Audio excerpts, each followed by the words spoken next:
নমস্কার, আপনারা দেখছেন টগরি রান্নাঘর। টগরি রান্নাঘরে আপনাদের সবাইকে স্বাগত। আজকের রেসিপি দই কাতলা। তো চলুন দেখে নিই দেরি না করে কীভাবে দই কাতলা রান্না করতে হবে।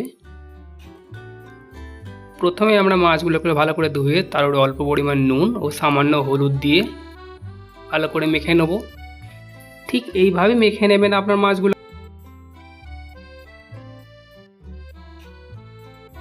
মাখানো হয়ে গেলে এবারে আমরা একটা পাত্র নিয়ে নেব এবং সেই পাত্রের মধ্যে কিছু অল্প পরিমাণ কাজু বাদাম, অল্প পরিমাণ মৌরি আর দিয়ে দেবো সামান্য পরিমাণ পোস্ত দিয়ে দেবো এবং অল্প করে জল দিয়ে দেবো এবং ভিজিয়ে রাখবো 10 মিনিটের জন্য। এবং একটা মিক্সচারের মধ্যে এটার একটা পেস্ট বানিয়ে নেব আমরা।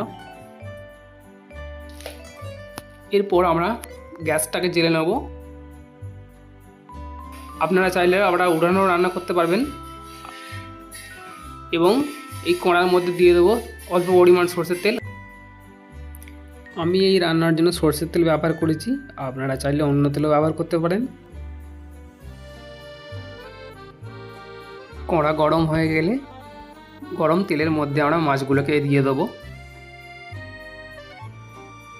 এবং এইভাবে আপনারা মাছগুলোকে দু পিঠটা ভালো করে ভেজে নেবেন।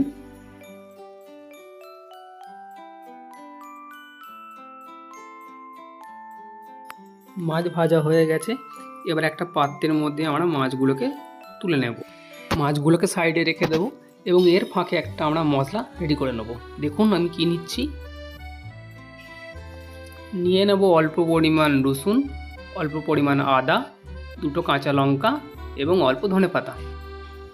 এরপর একটা মিক্সচারের মধ্যে আমরা নিয়ে নেব অল্প পরিমাণ রসুন এবং আদা, দুটো কাঁচা লঙ্কা এবং অল্প পরিমাণ জল দিয়ে মিক্সিতে ভালো করে বেটে নেব। আপনারা চাইলে শিল নোড়াতেও বেটে নিতে পারেন।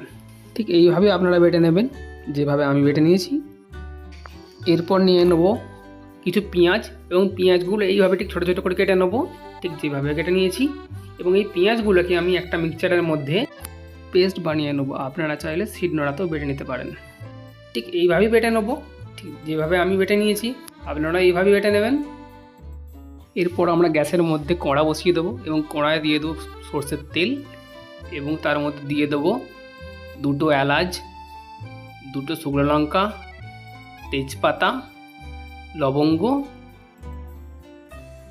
এবং তেলের মধ্যে ভালো করে নেড়ে চেড়ে নেবো।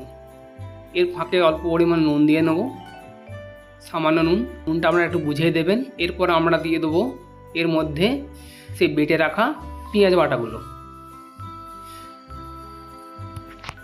এবং এইভাবেই নেড়ে চেড়ে নেবো। আপনারা ঠিক এইভাবেই নেড়ে চেড়ে নেবেন।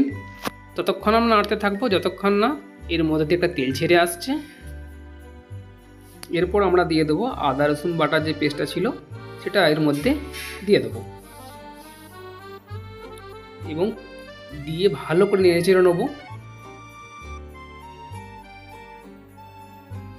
আপনারা ঠিক এইভাবেই নেড়ে নেবেন যেভাবে আমি নেড়ে নিচ্ছি। এরপর দিয়ে দেবো 1 চামচ হলদি গুঁড়ো।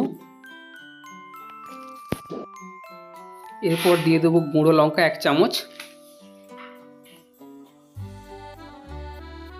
এরপর ভালো করে নেড়ে চেড়ে নেবো মশলাগুলোকে এবং মশলার মধ্যে দিয়ে তেল ছেড়ে আসলে তখন আমরা হালকা নেড়ে চেড়ে নিয়ে এর মধ্যে আমরা দিয়ে দেবো কাজু, পোস্ত এবং মৌরি বাটা। সেটা খুব ভালো করে নাড়িয়ে ছাড়িয়ে নেবো। ঠিক এইভাবেই নাড়তে থাকবো যতক্ষণ না এর মধ্যে দিয়ে একটা সুগন্ধ আসছে। এরপর এর মধ্যে 1 চামচ ধনে এবং জিরে গুঁড়ো পাউডার দিয়ে দেবো। এবার মশলাটাকে ভালো করে নাড়াচাড়া করে নেবো। ততক্ষণ নাড়তে থাকবো ততক্ষণ এর মধ্যে দিয়ে একটা তেল ছেড়ে আসছে। দেখুন এইভাবে। এরপর এর মধ্যে দিয়ে দেবো টক দই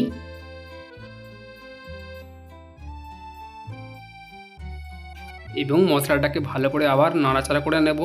ঠিক এইভাবে যেভাবে আমি নাড়াচাড়া করে নিচ্ছি।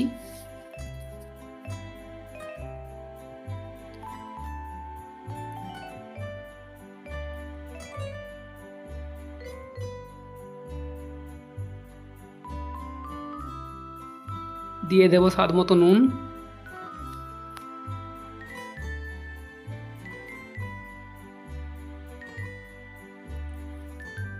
দিয়ে দেব পরিমাণ মতো জল।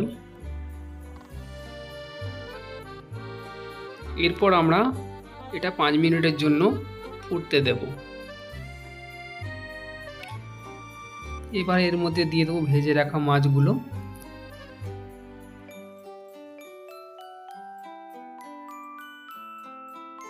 এবার এটাকে নাড়ি চাড়িয়ে নেব।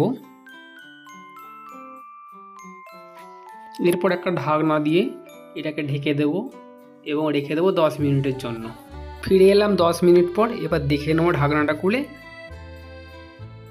দেখুন কত লোভনীয় হয়েছে। এবার অল্প করে ধনেপাতা কুচি দিয়ে নামিয়ে নেব।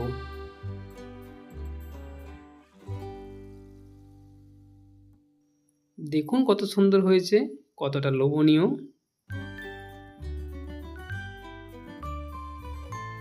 আপনাদের যদি এই রেসিপিটা ভালো লেগে থাকে তাহলে অবশ্যই চ্যানেলটা সাবস্ক্রাইব করে দেবেন এবং পাশে থাকা বেল আইকনটি প্রেস করে দেবেন।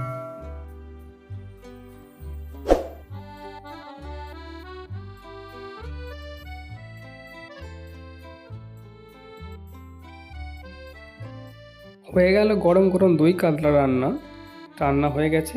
এবার একটা থালার মধ্যে আমরা এই খাবারটা পরিবেশন করব।